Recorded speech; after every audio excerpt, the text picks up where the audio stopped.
Wow, I didn't know this, but this show actually feels like a documentary because it's 100% historically accurate and factual information.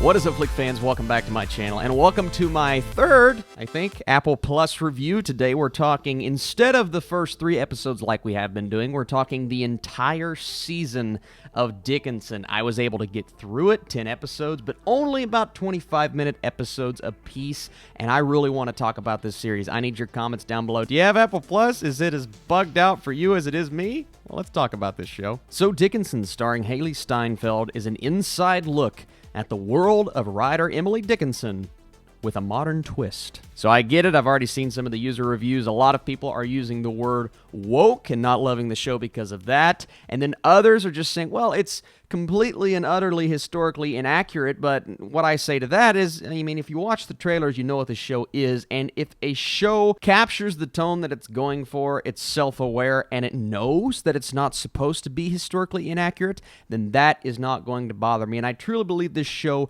does that. Dickinson is so self-aware. It knows exactly what it is. It captures the essence of what this show is intended to be perfectly.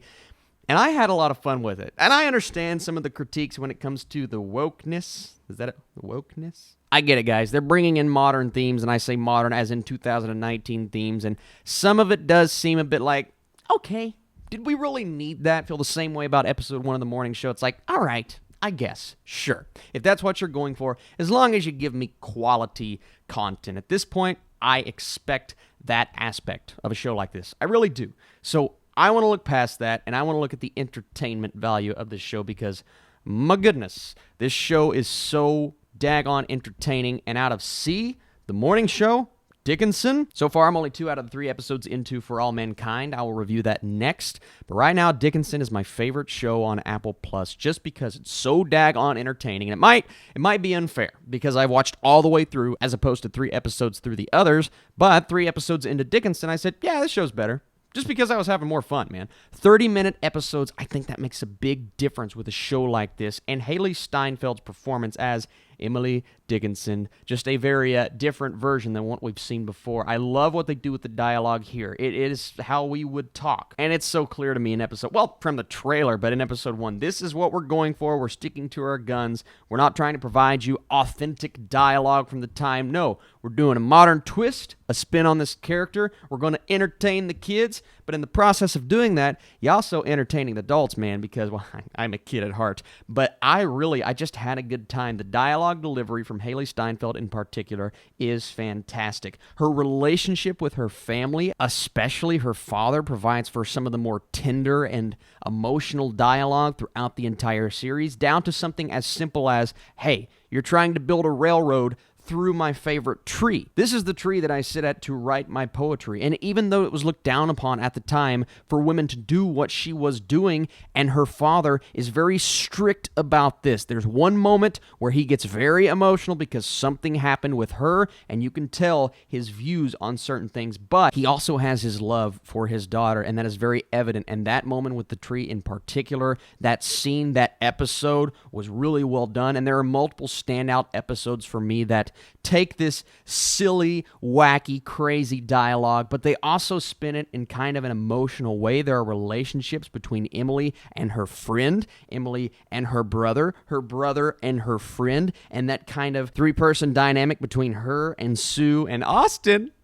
That's my name. Provides for a lot of controversy. I thought the character of George was hilarious. The guy is just in love with Emily, and he shows it. And she knows it, but she's going through her own thing, and she says, she's like, listen, I don't want to get married because I'm going to be tied down if I'm married. I want to go out there. I want to do my thing. I want to write my poetry. And I love the way that they showcase that on screen with the text, how it pulls out her emotion and allows you to resonate with her just a bit more. Now, my favorite thing about this show is easily the incorporation of modern music. And it's one thing that I know is going to steer people away, especially history buffs. Listen, if you're a history buff and you're watching this review and you're shaking your fist and you're getting angry, I don't look at it as something that has to apply historically accurate things, especially with a show like this.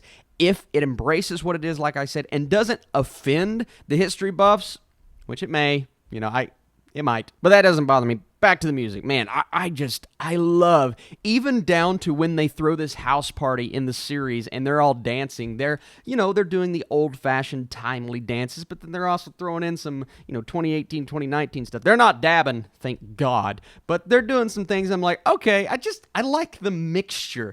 It's unlike anything I've seen in quite a while. I've seen similar things, but just this upbeat energy, this amount of fun, the cameos in this show, so many great cameos from comedians and artists and singers. There's one cameo in particular I think a lot of people are going to be like, that's kind of brilliant. It's kind of silly, but it's kind of brilliant. Overall, guys, Dickinson, clearly, I had a really good time with it just because it's different, it's fresh. It is, once again, a bit woke, but I didn't think it was too much. I actually expected it to be a lot more than it was. It turned out to actually be a pretty tender story, and I do think it's going to appeal to a lot of people. So, if you're thinking about getting Apple Plus, I'd say for Dickinson especially, it's worth it. At least the 7-day trial, you can binge the show and then, drop it. But I'm going to pull the score out of my pocket. Again, I think it's the second 75 I've given this weekend. But yeah, 7.5 out of 10, man. Really solid show. A lot of fun. A lot of people are going to love the performances, especially Hailee Steinfeld, who is just, we know her. We love her. I can't wait to see her in more things. But Dickinson is a show that I definitely want to see more of. Thank you guys so much for watching this video.